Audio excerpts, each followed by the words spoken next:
자, 자연인 쪽입니다. 많이 했던 것들은 지금 뭐 첫 시간은 좀 자세하게 설명을 했는데, 이건 뭐 590개 이런 식으로 하게 되면은 하루 종일하고 다음 주에도 다 못하거든요. 그러니까 빨리빨리 할게요. 38번 같은 경우에 손해배상 청구권에 있어서 태아도 이미 출생한 것으로 본다. 그죠? 그거 아시죠?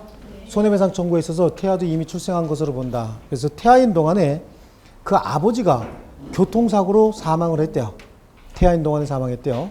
나중에 출생하고 나서 아버지가 없으면 정신적으로 고통 많이 받겠죠. 그래서 그 뒤 출생한 이상 부의 부상으로 있게 될 정신적 고통에 대한 위자료도 청구할 수 있다. 그 다음에 39번 판례는 태아에게는 증여에 있어서 수증 능력이 있습니까? 없습니까? 없다죠? 없다. 그리고요. 40번에 판례의 태도니까 정지 조건설이요, 해제 조건설이요. 판례는 정지 조건설이죠. 그러니까 태아가 모체와 같이 사망을 했대요. 그럼 출생을 했단 얘기일까요? 안 했단 얘기일까요? 안 했단 얘기죠. 그러면 권리능력 취득을 못하고 죽었죠. 그러니까 태아는 권리능력자가 아닙니다. 그래서 배상 청구권을 논할 여지가 없다. 41번 판례는 교통사고 충격으로 태아가 조산됐대죠. 그럼 출생했단 얘기, 안 했단 얘기? 했단 얘기죠. 조산했으니까. 만약에 태어나서 숨이 한 번이라도 이렇게 심장이 한 번이라도 뛰고 죽었다 그러면 조산이라고 얘기하고, 아예 태어났는데 심장도 안 뛰고 죽었다 그러면 그건 사산이라고 얘기해요. 그죠? 여기서 조산했다는 얘기는 뭐죠? 출생했다. 그러니까 권리 능력을 취득했다 죽은 거예요. 그래서 조산되고 그로 인해서 성장하지 못하고 사망했대요. 그러면 권리 능력 취득했다가 사망한 거죠. 그러니까 위 불법행위는 산모에 대한 불법행위인 동시에 태아 자신에 대한 불법행위라 볼 수 있다. 그래서 산모하고 애기하고 나중에 같이 죽었대요. 그러면 산모에 대한 손해배상 청구권과 애기에 대한 손해배상 청구권 누가 행사하면 되죠? 아버지가 행사하면 되는 거예요. 개 탄 거죠? 그죠? 자, 그 다음에요. 42번은 미성년자가 속임수를 써서 상대방으로 하여금 성년자로 믿게 한 경우엔 이 취소할 수 없다죠. 이 속임수에 관해서 적극적으로 속임수를 썼느냐 아니면 단순히 소극적으로 허언 장담만 했느냐, 이 차이는 있어도 어쨌든 속임수를 썼으면 손해배상 청구권 행사할 수 있다, 의사표시 취소할 수 있다 없다? 없다. 여기서 44번에 제한능력자가 사수를 쓴 때라 함은 적극적으로 사기수단을 쓴 것을 말하는 것이고, 단순히 능력자로 칭한 것만으로는 사수를 쓴 것이라 할 수 없다. 그러니까 사수의 개념이 판례는 굉장히 적극적으로 사수를 쓴 경우에만 사술로 인정합니다. 그러니까 미성년자를 보호하기 위한 거겠죠. 그다음에 45번 부재자 여부는 잔류재산의 관리 필요성을 기준으로 판단함이 그 실익이 있다. 그러니까 부재자가 발생을 했는데 재산도 없대요. 재산도 없으면 국가에서 관여한다 안 한다? 안 한다죠. 그러니까 저기 스테이션에 계신 분들 중에 혹시 재산이 있는 분이 있으면 어떻게 해서든지 찾아내요. 근데 그분들은 거의 재산이 없으니까 아무도 관심 안 갖는 거죠. 그래요. 가족들이 분명히 있을 거예요. 가족들이 있을 텐데 그분이 재산이 남아있고 그 재산에 대해서 도장을 찍어줘야 될 필요가 있으면 죽자고 찾아다닙니다. 그래서 눈물까지 흘려요. 왜 여기 이러고 있어요? 그러죠. 그런데 하나도 없는 부재자래요. 알거지라는 거야. 그러면 연락할까 봐 두렵죠. 네, 그런 일이 벌어집니다. 자, 그리고요. 46번 보시면 부재자 소유의 부동산 매매에 대한 법원의 허가 결정은 자, 재산 관리인은 재산만 관리하는 자지 처분권까지 있는 자는 아니죠. 보이게 투명하게 관리만 하라 그랬잖아요. 처분행위 하려면 법원의 허가가 있어야 되겠죠. 허가는 사전에 받는 게 원칙인데 급하면 먼저 처분하고 나중에 추인 형태로도 받을 수 있다. 수업 중에 다 한 거예요. 그 다음에 47번 부재자 재산관리인이 부재자의 재산을 매각하려면 법원에 허가를 요하는 것이다. 이 법원이 부재자의 재산 매각에 대해서 허가를 하면서 허가 방법에 관해서는 일체의 언급이 없었대요. 그럼 허가 방법은 재산관리인이 임의로 정할 수 있는 거겠죠. 그게 47번 판례가 되겠고요. 48번도 같은 취지의 판례고요. 그 다음에 49번에 부재자로부터 재산 처분권까지 위임받은 재산관리인. 여기서 얘기하는 이 재산관리인은 부재자의 임의 대리인이잖아요. 법원에서 선임한 자가 아니죠. 뭐라고 돼 있어? 부재자로부터 재산 처분권까지 위임받은 재산관리인은, 그러면 당사자 간의 수권행위 범위에 따라서 재산을 처분하는 행위한데요. 법원에 허가받을 필요 있을까요? 없겠죠. 또 50번에는 사망으로 간주된 자가 생사불명의 부재자로서 재산관리에 관하여 법원으로부터 재산관리인이 선임되어 있었다면 그자의 재산관리인은 부재자의 사망을 확인했다 하더라도 선임 결정이 취소되지 않는 한 계속해서 권한을 행사할 수 있다. 자, 요거는 자, 부재자가 발생을 했고요.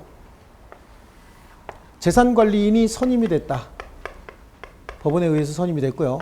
재산 처분에 대해서 허가가 있었다라고 하는 거야. 부재자의 재산 처분에 관한 허가가 있었고 그 이후에 선임 결정이 취소가 되거나 허가 결정이 취소가 돼버렸대요. 예, 취소되고 나면 더 이상 재산관리인도 아니고 처분권도 없는 자가 돼버렸죠. 그런데 재산관리인이 선임이 되고 허가받아서 처분행위를 여러 번 했대요. 여러 번 했는데 처분행위가 이렇게 나눠서 이 처분행위는 부재자의 생사가 불명한 상태에서 처분행위가 있었고 이때는 사망을 확인하고 난 다음에 처분행위했다는 거죠. 사망이 확인되고 난 이후에 또는 실종기간이 만료된 이후에 처분행위했다. 그럼 이거는 처분행위가 당연히 유효겠지만 이 처분행위에 대해서는 효력 여부가 분쟁이 생기는 거예요. 왜냐하면 사망과 동시에 법률 규정에 의해서 재산은 누구에게 승계가 돼요? 상속인에게 승계가 되죠. 그러면 이때부터는 부재자의 재산이 아니고 누구 재산이에요? 상속인의 재산인 거예요. 그런데 처분행위를 했다 그런 거야. 그런데 이 사실을 알고 처분했대요. 그럼 이 처분행위가 유효냐 무효냐, 이 상속인들 눈 부릅뜨고 덤비겠죠. 무슨 짓이야, 사망한 거 알았으면 법률 규정에 의해서 재산이 승계됐다는 거 알고 있는데 왜 처분행위 했냐고 신의축 위반이라고 소송을 제기하니까 우리 판사들은 부재자에 관한 재산관리인이 선임이 됐고 재산 처분에 대한 허가 결정이 있었고 그 이후에 재산을 처분행위했는데 그 처분행위가 사망 사실을 알고 사망한 이후에 처분행위했어도 부재자에 대한 재산관리인 선임 결정이 취소되거나 허가가 취소되기 전에 한 행위라면 유효한 행위다. 여기에는 어떤 사상이 깔려 있냐면 부재자의 재산관리인이 부재자의 재산을 처분할 때는 누구의 이익을 위해서 처분하는 거야? 부재자 자신을 위해서 처분하는 거죠. 그러니까 결국은 이 행위도 비록 사망은 했지만 부재자 자신, 즉 사망자를 위한 처분행위였다 그런 얘기잖아요. 그러니까 얘네들이 주장하는 게 어떻게 보면은 신의축 위반인 거야. 돌아가신 아버지 재산으로 아버지의 재산을 변제하는 행위를 했는데 아버지의 채무죠, 채무. 채무를 변제하는 행위를 했는데 나중에 지네가 생각해서는 다른 계산이 나오는 거죠. 그러니까 이 처분행위 무효다라고 주장했는데 오히려 이게 신의축 위반이라고 판시했던 거예요. 그래서 결국은 여기다가 대항할 수 있다 없다? 없다. 그래서 그 상속인들은 처분행위에 대항할 수 없다. 근데 이거는 말을 바꿔서도 한번 나온 적이 있어요. 처분행위로서 상속인에게 대항할 수 있다. 또 헷갈리는구나. 다시 상속인들은 처분행위에 대항할 수 없다. 처분행위로서 상속인에 대항할 수 있다. 아, 2번 해야 되는구나. 한 번 더 해야 되는 사람들도 있어요. 아시겠죠 이거? 네, 좋습니다. 그래서 사망으로 간주된 자가 간주된 자의 재산관리인은 그 부재자의 사망을 확인했다 하더라도 선임 결정이 취소되지 않는 한 계속해서 권한을 행사할 수 있다. 51번도 똑같은 판례고요. 52번도 같은 내용의 판례야. 53번도 부재자의 재산관리인으로 권한초과 행위에 허가를 받고 선임 결정이 취소되기 전에 위 권한에 의해서 이루어진 행위는 부재자의 실종기간이 만료된 뒤에 이루어졌다고 하더라도 유효다. 54번도 똑같고요. 부재자의 재산관리인이 권한초가 처분 허가를 얻어 부동산을 매매한 후 허가 결정이 취소됐대요. 그럼 허가 결정이 취소가 되면 소급표는 없어야 될 거 아니에요. 허가 결정에 소급표가 있다. 그럼 잘못하면은 전부 다 이거 다 무효가 돼버리죠. 거래 안전을 침해할 염려가 있어요. 그래서 취소됐다라고 하더라도 취소 결정에 소급표가 발생하는 것은 아니다. 항상 장래효만 있다. 자, 그 다음에 56번입니다. 부재자에 대하여 실종선고를 청구할 수 있는 이해관계인은 부재자의 실종선고를 청구할 수 있는 이해관계네요. 이해관계는 부재자의 법률상 사망과 법률상 또는 경제상 이해관계에 있는 자에 한한다. 여기서 1순위 재산 상속인이 있는 경우에 그 차순위 재산 상속인은 실종 선고를 청구할 수 있는 청구권자가 아니다. 이렇게 했었죠. 그래서 거기 굵은 글씨를 잘 보셔야 돼요. 이게 이제 판례 뇌로 이렇게 옮겨져서 나올 거예요. 시험에는요. 1순위 상속인이 따로 있어서 2순위 상속인에 불과한 청구인은 부재자에 대하여 실종 선고를 청구할 수 있는 신분상 또는 경제상 이해관계를 가진 자라 할 수 없다. 그래서 57번도 똑같은 내용이고요. 넘겨보십니다. 58번 법인입니다. 법인은 사단법인하고 재단법인 두 가지가 있죠. 사단법인은 사람들의 집합체고 재단법인은 재산의 집합체다. 이렇게 말씀을 드렸습니다. 그러면 재단법인을 설립하기 위해서는 출연행위 해야 되잖아요. 재산을 먼저 출연하고 그 재산을 어떤 목적으로 쓰겠다라고 정관을 작성하고 기명날이 나면 설립행위가 되는 건데 이때 출연된 재산, 그 출연된 재산은 종류는 묻지 않습니다. 어떠한 종류의 재산이든 재단법인의 기본 재산이 다 될 수 있어요. 어떤 갑이 자신의 부동산으로 재단법인을 하나 설립하고 싶은 겁니다. 여기 재산의 종류는 묻지 않는다고 얘기했죠. 그런데 이 재산 중에서 혹시 부동산이라고 한다면 이 부동산은 법률 행위에 의해서 변동이 될 때는 등기해야 되고 법률 규정에 의해서 권리관계가 변동이 될 때 취득은 등기 없이 취득하지만 처분할 때만 등기하면 되겠죠. 그래서 법률 행위였냐 법률 규정이냐 이게 이제 분쟁이 생겼던 건데 우리 민법 제 47조와 민법 제 48조 그리고 186조와 187조의 문제가 생기는 거예요. 186조는 법률 행위에 기한 부동산에 관한 물권의 득실 변경은 등기해야 효력이 발생하고 187조는 법률 행위가 아닌 기타 원인, 그래서 그냥 법률 규정이라고 하는데요. 법률 규정에 의해서 부동산에 관한 물권을 취득할 때는 등기 없이 취득하지만 처분 시에는 등기하지 아니하면 처분할 수 없다. 그러니까 법률 행위냐 법률 규정이냐에 따라서 그 권리의 취득 시기가 다른 거예요. 47조에는 뭐라고 되어 있냐면 생전처분으로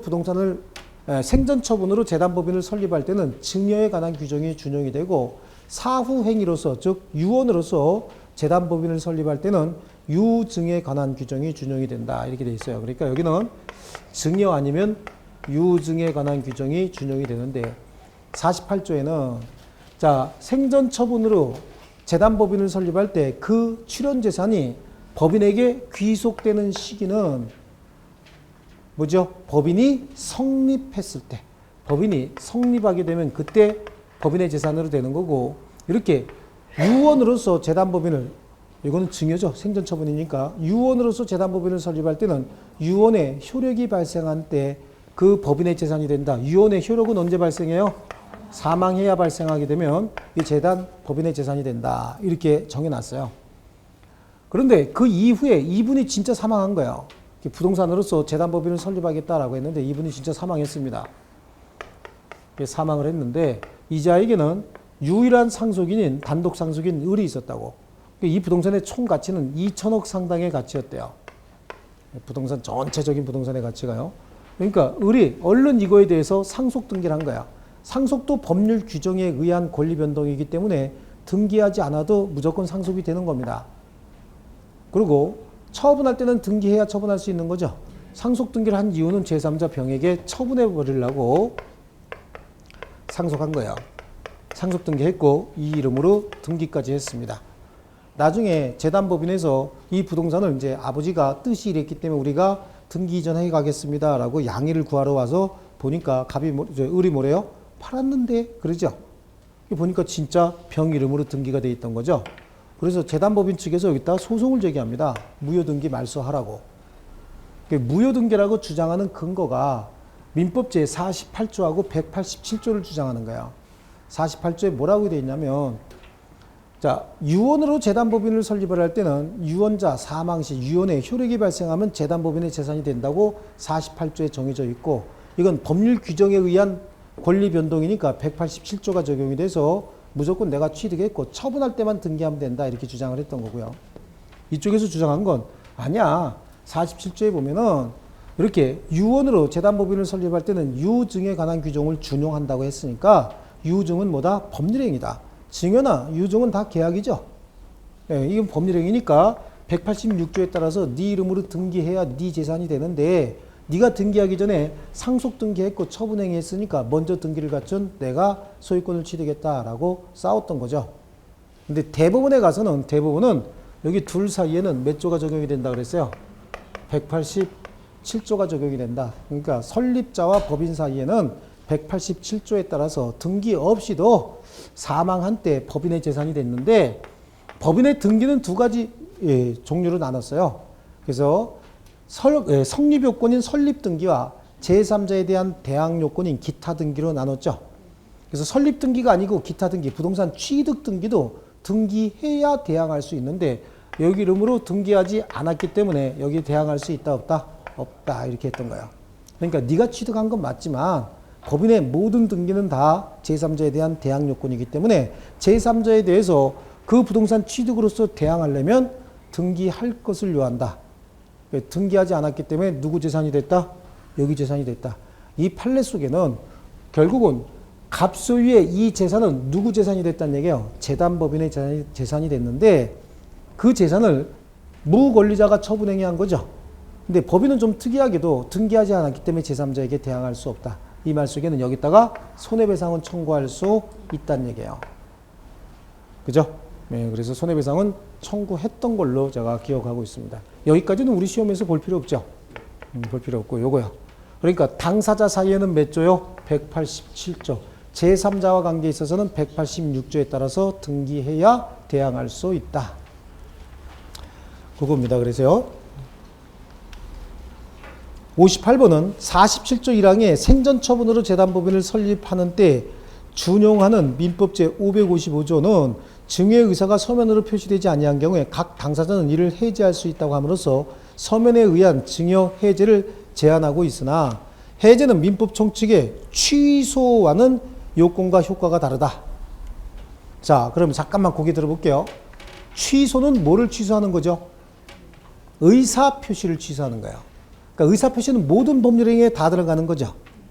해제는 뭐에만 쓰는 말이에요? 계약에만 쓰는 말이에요. 그러니까 계약을 해제하는데 해제의 원인은 법에 딱 정해져 있는 법정 해제와 당사자가 계약을 체결하면서 정해놓는 약정 해제밖에 없는데 취소는 법정 원인 이외에는 없는 거예요. 그렇죠? 그래 취소는요.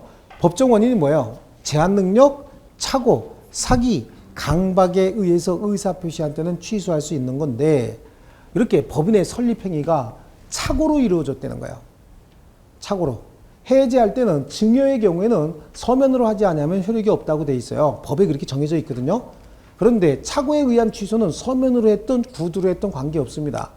또 이게 서면으로 한 의사표시라고 하더라도 착오가 있었다라고 하면 취소할 수 있는 거고요. 그로 인해서 여기에 손해가 생기면 손해배상은 해야 안 해요?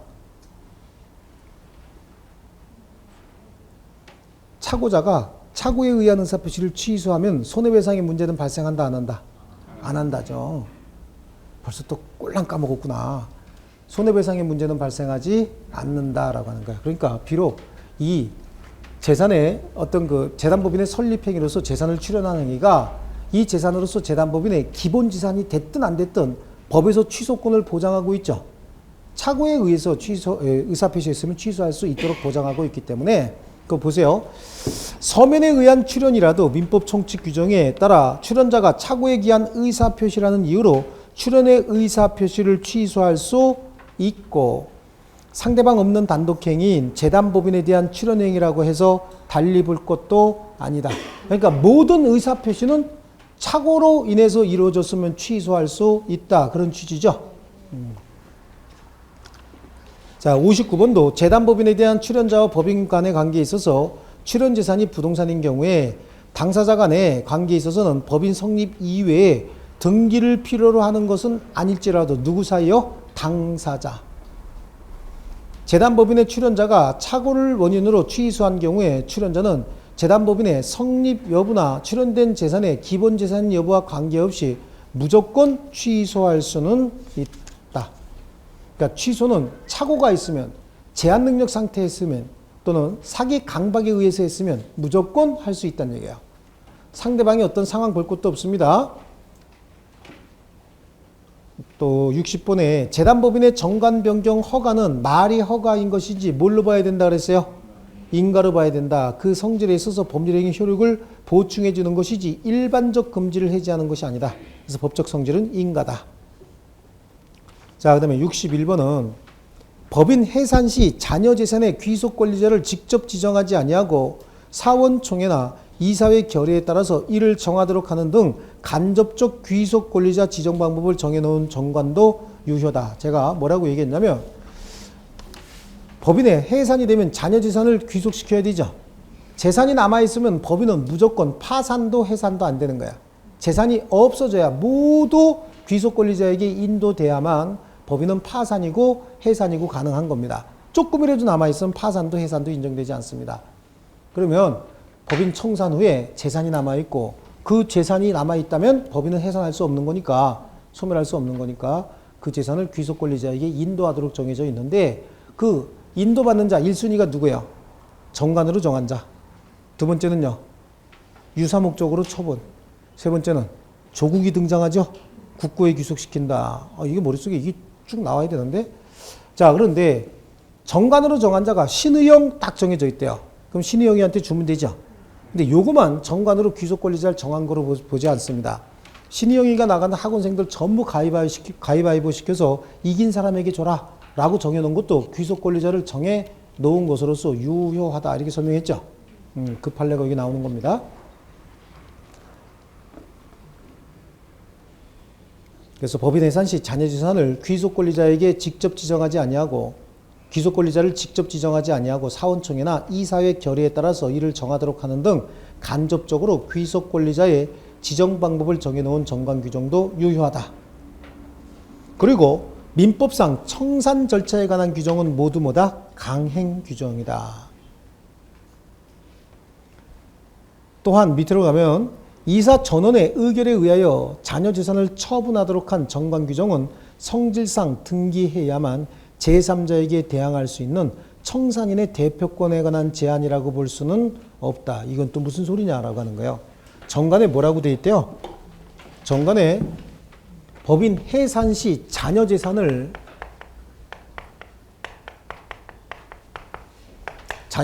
귀속 권리자를 정해놨는데, 자녀 재산의 귀속 권리자를 명시적으로 정하지 아니하고 이사회 의결 또는 사원총회 의결을 거쳐서 귀속 권리자를 정하라 라고 정해져 있대요. 이건 정관에 이렇게 돼 있다 그런 얘기죠. 그럼 이게 대표권 제한이냐 아니냐? 이게 대표권 제한일까요 아닐까요? 만약에 이게 대표권 제한이라고 가정을 한번 해봐요. 법인의 대표자가 법인 해산 시 자기 마음대로 귀속 권리자를 정할 수 있어요 없어요? 없죠. 자기 마음대로 귀속 권리자를 정할 수는 없잖아요, 대표자는. 만약에 이사의 대표자가, 법인의 대표자가 귀속 권리자를 마음대로 정할 수 있음에도 불구하고 정관에 귀속 권리자 정하는 방법을 정해놨으면 이건 대표권 제한이죠. 한번 생각해 보세요. 이사가 자기 마음대로 누구에게 줘야 되겠다라고 딱 결정하면 줄 수 있는 성질의 재산이래요. 근데 그렇게 하지 말고 의결 과정을 거치라고 해놨으면 이건 대표권 제한이잖아요. 그런데 법인 해산 시 그 자녀 재산을 이사가 임의로 처분할 수 없는 거잖아요. 그런데 거기다 귀속 권리자를 정하는 방법을 해놨대. 이건 대표권 제한이요 아니요? 아니지. 대표자가 마음대로 처분할 수 있는데 못하게 했으면 이게 대표권 제한인데, 원래 대표자가 마음대로 못하는 거잖아요. 그리고 마음대로 못하는 걸 이런 방법으로 처분하라고 정해놨대요. 이건 대표권 제한이 볼 수 없죠.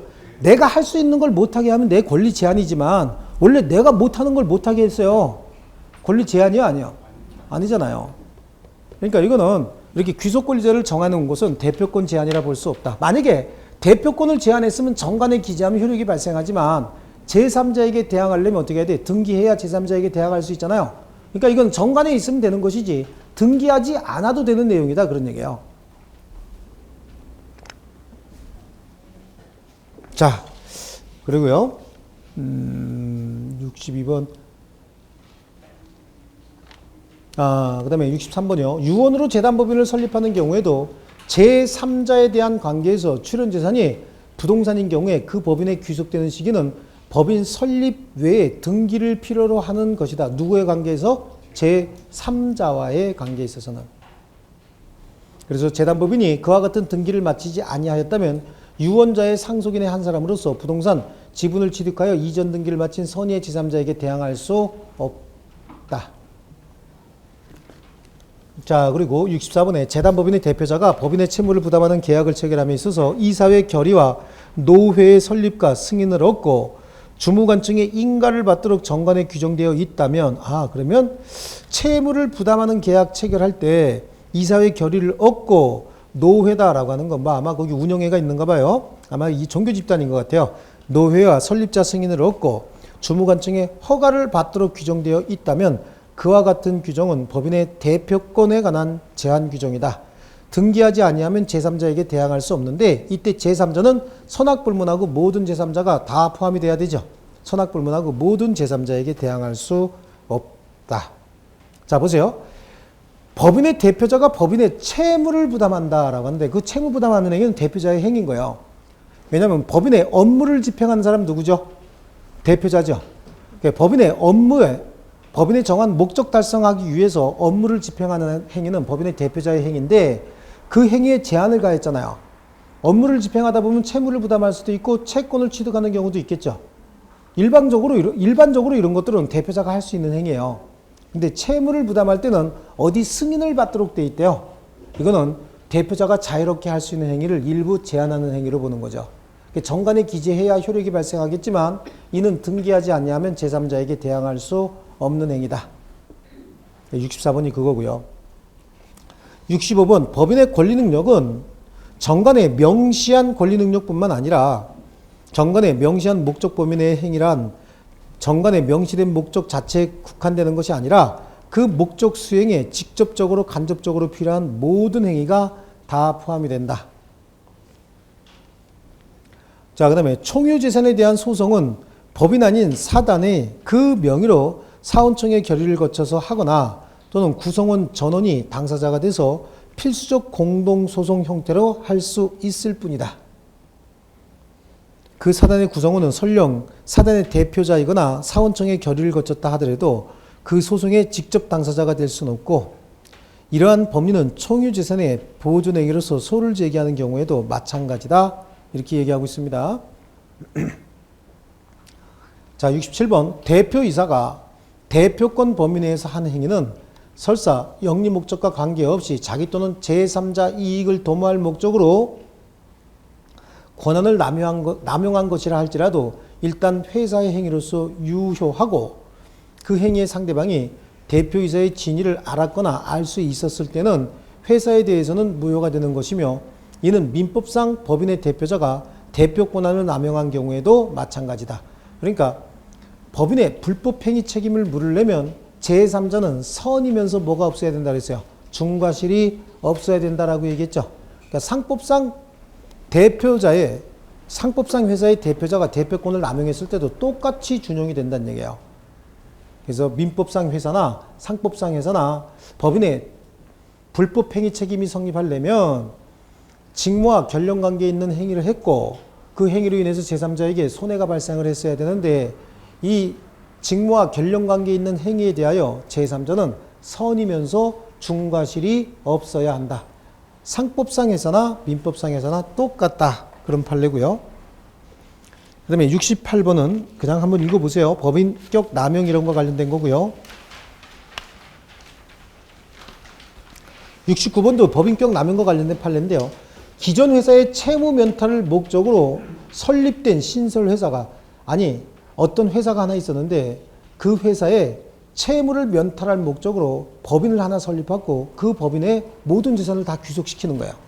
그러니까 A라고 하는 법인은 빚이 굉장히 많아요. 채무가 굉장히 많은데 A 기업의 대표자가 B라고 하는 회사를 만들어서 여기에 재산을 전부 귀속시켜 버립니다. 그럼 여기는 채무만 남아있고 재산 하나도 없다 그런 얘기죠. 이 행위는 일종의 신의축 위반이죠. 이건 배임행위를 보는 겁니다. 그래서 기존 회사의 채무 면탈을 목적으로 설립된 신설회사가 기존 회사와 별개의 법인격임을 내세워 그 책임을 부정하는 것은 신의칙이나 법인격을 남용하는 것으로서 허용할 수 없다. 자, 그 다음에 70번이요. 법인의 기본재산의 처분은 정관변경을 요하는 것이다. 왜 기본재산의 처분은 정관변경을 요할까요? 법인의 재산이 변동이 된대요. 그럼 정관 변동이 일어납니까? 정관의 변경이 일어나요? 그렇죠. 정관의 필요적 기재사항 이, 자, 명, 목, 소, 사, 존 그랬잖아요. 두 번째가 뭐예요? 자산에 관한 거. 자산은 뭐죠? 부채 플러스 뭐지? 자본이죠. 그래요. 자산이라고 하는 건 부채도 자본도 다 포함되는 거잖아. 재산이 늘어난다는 얘기는 뭐예요? 자본이 좀 늘어날 수 있다 그런 얘기죠. 그럼 결국은 정관의 변경을 초래할 수밖에 없다 그런 거죠. 그러면 정관을 변경하려면 어떻게 해야 돼요? 주무관청의 허가를 받아야 변경의 효력이 발생하죠. 등기해야 제3자에게 대항할 수 있고요. 자, 이렇게 나가는 건데요. 그래서 재단법인의 기본재산의 변경은 정관 변경을 초래하기 때문에 주무관청의 허가를 받아야 한다. 따라서 기본재산이 늘어나는 경우뿐만 아니라 줄어드는 경우에도 모두 다 허가를 받아야 유효하다 할 것이므로 재단법인 명의로 소유권 이전 등기가 격려된 부동산이 재단법인의 기본재산에 편입되었다고 인정되기 위해서는 그 편입에 관한 주무관청의 허가가 있었음이 먼저 입증되어야 한다. 자, 그 다음에 72번은 당사자 사이에는 187조, 제3자와 관계에 있어서는 186조가 적용이 된다. 그걸 얘기하는 거고요. 73, 74번 한번 읽어보세요. 오른쪽 페이지요. 75번 법인의 대표자의 행위가 직무에 관한 행위에 해당하지 아니함을 피해자 자신이 알았거나 중대한 과실로 인하여 알지 못한 경우에는 법인에게 손해배상 책임을 물을 수 없다. 아까 설명한 내용이죠. 자, 그리고 76번이에요. 법인이 그 대표자의 불법 행위로 인하여 손해배상 의무를 지는 것은 대표자의 직무에 관한 행위로 인하여 손해가 발생할 것임을 요한다.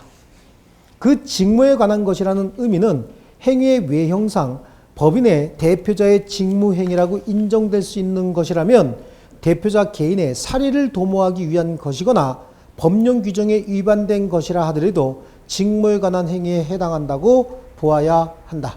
다만 상대방은 선이면서 중과실은 없어야 한다.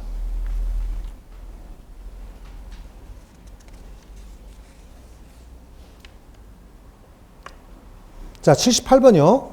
회사가 부채 과다로 사실상 파산 지경에 있어 업무도 수행하지 아니하고 대표자나 그 외 이사도 없는 상태에 있다 하더라도 적법한 해산 절차를 거쳐 청산을 종결하기까지는 법인의 권리 능력이 소멸한 것이라 볼 수 없다. 왜 그래요? 법인의 청산 절차에 관한 우리 민법 규정은 강행 규정이죠. 강행 규정이기 때문에 비록 법인이 실제 존재하진 않는다라고 하더라도 청산 절차를 거쳐서 소멸 절차를 거치기 전에는 소멸한 법인이 아니다. 계속 존재하는 법인이다. 자, 그리고 80번이요.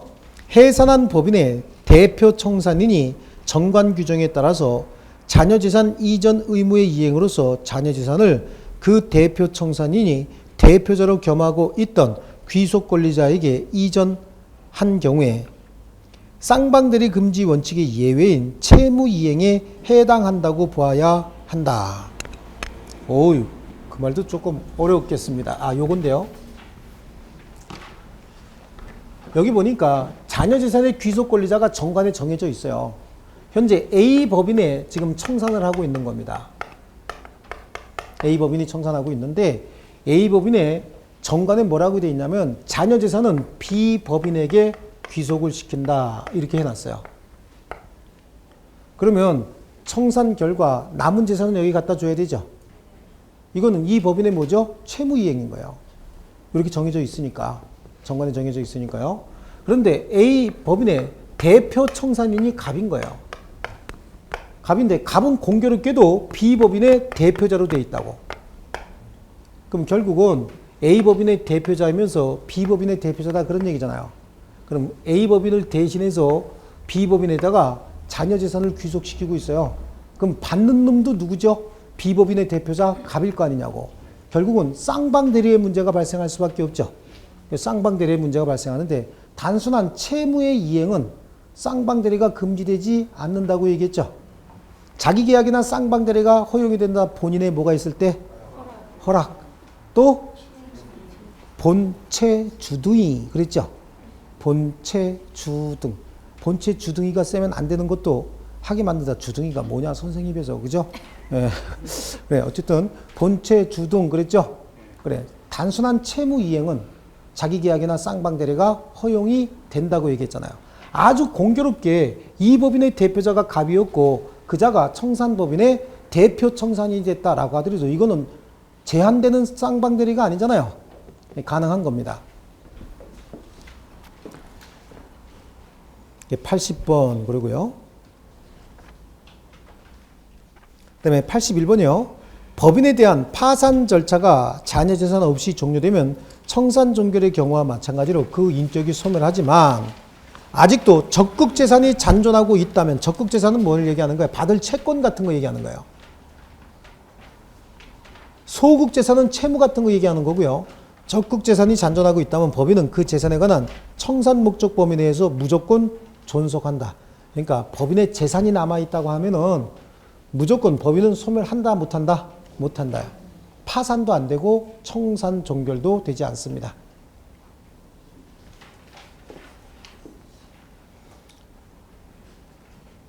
자, 그 다음에 82번이요. 법인의 청산 절차에 관한 규정은 모두 강행 규정이라고 했죠. 그래요. 만일 청산법인이나 그 청산인이 청산법인의 목적 범위 외의 행위를 한 때는 무효라 아니할 수 없다. 그러니까 무효라 할 수밖에 없다 그 얘기죠. 비록 청산 종결 등기가 격려된 경우에도 청산 사무가 종료되었다고 할 수 없는 경우에는 청산법인으로 존속한다. 그러니까 그 기간 중에도 청산 목적 이외의 행위를 그 대표자가 하였다면 이는 무효다라고 하는 거예요. 청산 종료 등기가 격려가 된 경우에도요. 자, 그 다음에 84번이에요. 법인 아닌 사단이에요. 자, 법인 아닌 사단이나 법인 아닌 재단. 일단은 비법인 사단, 비법인 재단 또는 권리 능력 없는 사단, 권리 능력 없는 재단 다 같은 말이다. 이거 알고 계셔야 되고요. 권리 능력이 없다라고 하지만 실질적으로 등기만 안 했지 나머지는 다 있다 그래야 돼요. 여기서 뭐는 되고 뭐는 안 된다 이런 생각을 하게 되면 무조건 나오면 틀려요. 그냥 주관식 시험에 등기만 안 했지 다 있다 그런 건 빵점이에요. 빵점인데 객관식 시험을 고를 때는 어떻게 하는 거예요? 딱 관념을 등기만 안 했지 모든 능력이 다 있다 이렇게 인식하셔야 됩니다. 그럼 부동산에 있어서 등기 능력이 있을까요? 있다 그랬죠? 소송이 이루어지면 소송에 있어서 당사자 능력도 인정이 되는 거예요. 그러면 이제 분여회가 요즘에 참 분여회가 문제가 많은데 이 대한민국은 제가 이 민법을 가르치면서 늘 생각했던 거예요. 그러니까 십몇 년 동안 계속 생각했는데 요즘에 굉장히 구체화되고 현실화되는 경향이 많이 나타나는데 대한민국은 여성이 있어서 아름다운 게 아니라 분쟁이 생기죠. 다른 나라는 제가 다른 나라 여성하고는 안 사귀어봐서 잘 모르겠는데 외국 여성하고는 대화는 좀 해봤는데 안 사귀어봐서 잘 모르겠는데 거기도 그런 글을 내나요? 어쨌든 이 대한민국의 거울들 참 문제가 많습니다. 그래 우리 아파트 분여에도 마찬가지고요. 여러분 다른 데 아파트 분여에도 마찬가지일 거예요. 무슨 뭐 아파트 그 주차장 같은 거 누가 와서 바자회 같은 거 하고 어쩌고 그러면 사례금 같은 거 이렇게 주잖아요. 사용료 같은 거 이렇게 줘요. 수익금에 얼마씩 이렇게 줘요. 여기 물건 같은 거 팔고 그러면. 그럼 그거는 아파트 관리사무소 소장한테 맡겨서 관리 외 수익, 기타 잡수입으로 잡아야 되죠. 네, 그래요. 그런데 그거를 누가 가지고 있어요? 분여회장이 개인 통장에 가지고 있는 거예요. 이거 가지고 제가 몇 년 전에가 뭐냐? 한 10년 됐는가 보다. 한 10년쯤 전에? 10년? 10년 아직 안 됐나? 그때 그 천안에서 강의할 때 이 입주자 대표회의에 재무이사 한 분이 분여회장이 가지고 있는 이 돈을 뺏어오는 방법을 나한테 물어보더라고요. 그래서 이건 소송하면 돼요. 그랬더니 누구한테 하냐? 그래서 분여회장이 아니고 분여회 자체가 소송에 있어서 당사자 능력이 있으니까 통장은 분여회장 통장에 들어가 있어도 분여회를 상대로 소송하라고. 그럼 아마 분여회장이 나올 거라고. 그래서 받았대, 이렇게. 그래서 제가 그때 걱정을 했어요. 걸 건드려서 살아남는 남자들 별로 없다고. 특히 돈 문제, 이 사람들 생명이 가장 중요하고 그 다음이 돈이죠. 이분들은요, 돈인데 이걸 뺏어갔다는 거예요. 그래서 내가 오래 못 갈 텐데, 그래서 그 다음번에 그만뒀대요. 이거 뺏기면 이 사람들이 가만 안 있죠. 예, 그래요. 근데 되게 웃기는 게 이 부녀 회장이 또 입주자 대표회의 회장이 되면 싹 뺏어와요. 그 참 재밌더라고. 지들이 뭔데 이거 가지고 있어 그러더라고. 자기가 부녀 회장 할 때는요, 이거는 부녀회 활동으로 얻은 건데 왜 니네가 뺏어가 그러죠. 그리고 자기가 입주자 대표회의 회장이 되니까 지들이 뭔데 그걸 가지고 있어 그리고 또 뺏어오더라고. 그런데 이때는 누구한테 소송해야 돼요? 부녀 회장한테 해야 돼? 부녀회를 상대로 해야 돼요? 부녀회를 상대방으로 해야 돼요. 왜냐하면 부녀회도 소송에 있어서 당사자 능력이 있기 때문에. 다만 통장을 만들 때는 부녀회장 통장에 들어가 있어도 소송에 있어서 상대방은 부녀회다. 그래 84번에 법인 아닌 사단의 실체를 갖춘 아파트 부녀회의 수익금이 아파트 부녀회장 개인 명의의 예금 계좌에 입금되어 있는 경우에 위 수익금의 관리 사용권을 승계한 아파트 입주자 대표회의가 수익금 지급을 청구할 상대방은 회장 개인이 아니라 누구다? 부녀회다. 2006년도죠? 2006년도 아마 이게 천안인가 거길 거야 아마. 이분 그리고 한참 공부하시다가 이분은 그때 당시에 관리 실무만 수업하러 오신대요. 그래서 내가 왜 1차는 안 하시고요? 그러고 물어봤더니 이분 그러더라고. 나는 관리사 될 생각 없어요. 그래서 관리 실무를 많이 알아야 소장하고 얘들 잡는다는 거야. 그래서 내가 야, 이런 양반들이 있으면 진짜 무섭겠다 그런 생각이 들더라고요. 예. 소장하고 얘들 잡으려고 이걸 배운대. 그래요. 목적이 불순해서 오래 못 간 거죠. 그냥 놔두고 살살 구슬러서 달래야지 이걸 소송해서 달라 그러면 여기서 뺏기고 가만히 있을까? 내가 그때도 그런 얘기 했어요. 여자한테 한번 잘못 지키면 남자들은 남의 얘기를 한번 들으면 3일 동안 3사람한테 전달한대요. 3일 동안 3사람한테만 전달한대. 그런데 여자들은 자기가 조금 억울한 일이 생기고 누구를 한번 이렇게 씹기 시작하잖아요.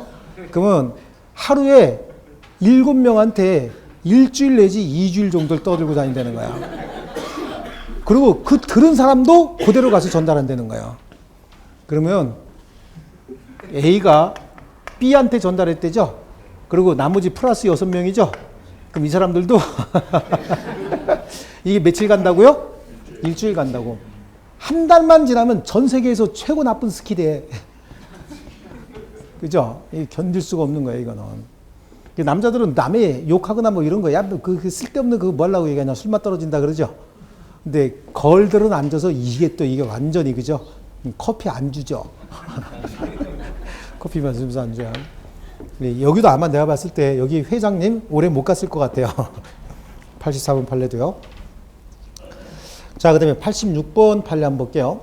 비법인 사단의 경우에 대표자의 대표권 제한에 관한 등기할 방법이 없어서 비법인 사단의 대표자가 정관에서 사원총회 결의를 거쳐야 하도록 규정한 대외적 거래 행위에 관해서 이를 거치지 아니한 경우라도 이와 같은 사원총회 결의 사항은 비법인 사단의 내부적 의사결정에 불과하므로 그 거래의 상대방이 그와 같이 대표권 제한 사실을 알았거나 알 수 있었을 경우가 아니라면 그 거래 행위는 유효다.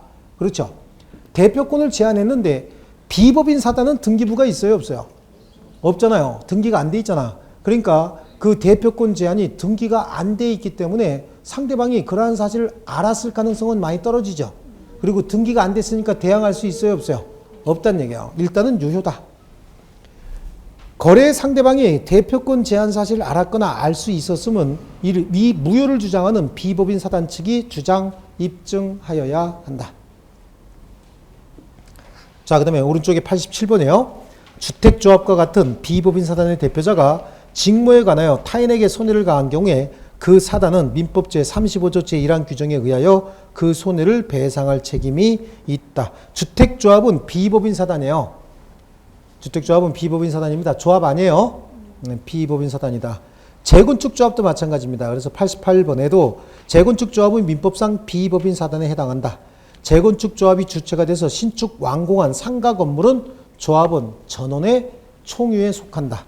자, 비법인 사단의 재산 소유 형태는 뭐라 그랬죠? 재산 소유 형태를 한번 정리할 텐데요. 이건 그렇게 떠들어도 여러분 14회 시험인가 이거 나왔는데 90%가 틀린 문제예요, 이게요. 먼저 비영리 사단법인, 두 번째 비영리 재단법인, 요거하고 비법인 재단, 비법인 사단 이렇게 나누면요. 요거는 다 단독수예요. 비영리 사단법인, 비영리 재단법인, 비법인 재단의 재산은 전부 그 법인 내지는 재단의 뭐가 돼요? 단독 소유가 되고, 비법인 사단이 보유하고 있는 재산은 그 구성원의 뭘로 본다? 총유로 본다. 재산도 총유니까 채무도 총유로 책임져야 되죠. 그래서 채무도 준총유한다라고 얘기해요. 총유야 총유. 재산이니까 총유라고 얘기하고 채무니까 총유라고 못하고 준총유다. 총유와 같은 의미다. 이렇게 얘기를 하는 거예요. 재산은 보유하지만 채무를 보유하는 건 아니잖아요. 부담하는 거잖아요. 그러니까 채무는 준총유, 재산은 총유. 준총유도 총유와 똑같다 그런 의미예요. 네, 그러니까 여기 지금 구성원이 100명이래요. 100명인 비법인 사단이 있고 이 비법인 사단의 재산이 20억이라는 거예요. 20억인데 비법인 사단이 활동을 하다가 채무를 부담했어요. 얼마? 30억의 채무가 생겼다라고 하는 거예요. 그러면 비법인 사단은 자신의 재산으로 이거 책임져야 되죠. 그러면 부족한 금액이 얼마죠? 10억의 부족분 있잖아. 10억의 부족분은 구성원들이 책임을 질까 안 질까? 개인 재산으로 책임지는 것은 아니다. 채무도 준총유라는 얘기는 채무에 대해서도 지분이 없다는 얘기예요. 총유 재산은 지분이 있어요, 없어요? 총유 재산은 지분이 없죠. 그러니까 결국은 채무도 지분이 없어요. 그러니까 구성원들이 이걸 어떻게 책임져요? 개인 재산으로 책임지는 건 아니에요. 이 법인의 재산, 비법인 사단의 재산으로만 책임지고 나머지 10억은 그럼 어떻게 된다? 소멸하는 수밖에 없는 거예요. 그래서 개인적으로 책임을 지는 것은 아니다. 개인적으로 책임지려면 얼마씩 지분을 쪼개줘야 될 거 아니에요. 근데 지분 쪼개줄 수가 없죠. 재산 자체도 지분이 없었죠. 그래서 개인적인 재산으로 책임지는 건 아니에요.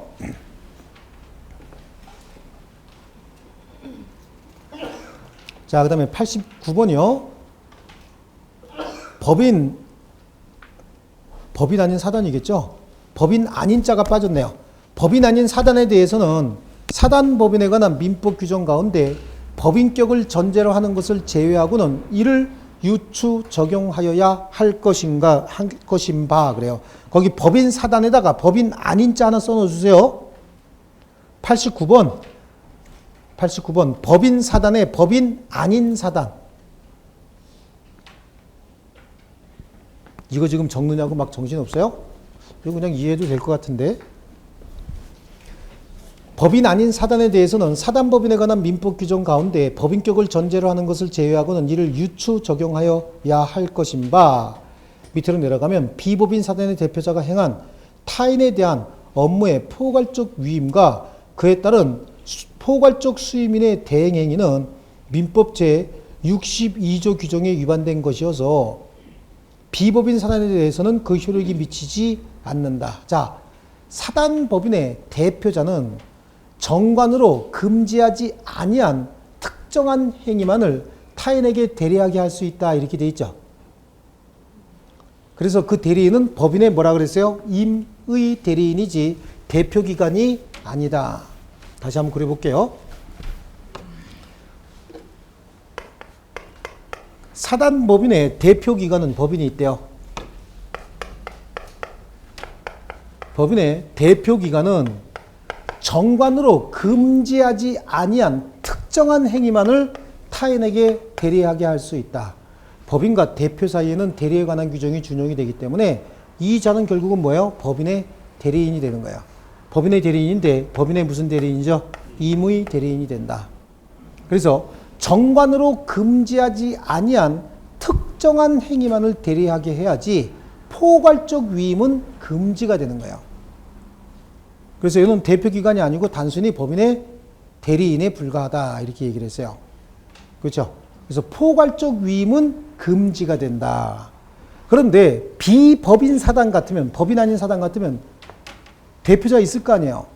이 대표자도 결국은 정관으로 금지하지 아니한 특정한 행위만을 타인에게 대리하게 해야지 포괄적 위임은 여기도 금지가 된다고. 왜냐하면 비법인 사단도 등기할 것을 전제로 하는 것을 제외하고는 나머지는 다 사단법인에 관한 민법 규정이 그대로 준용이 돼야 되거든요. 이해하셨나요? 자, 그래서요. 89번이고 91번으로 한번 봅니다. 법인 아닌 사단이나 재단도 대표자 또는 관리인이 있으면 민사소송의 당사자가 될 수 있다. 그러니까 거기까지 그냥 보시면 될 것 같습니다. 자, 그리고 92번에 공동주택의 입주자 대표회의는 그 입주자 대표회의 위에다가 분여회는 이렇게도 써놓으세요. 분여회 또는 입주자 대표회의는 법인 아닌 사단으로서 당사자 능력을 가지고 있는 것으로 보아야 한다. 우리 수업 시간에 안 배운 거 별로 없죠? 몇 개 없죠? 거의 다 건드리고 간 거예요. 쉬었다가 권리에 객체할게요. 좀 쉬겠습니다.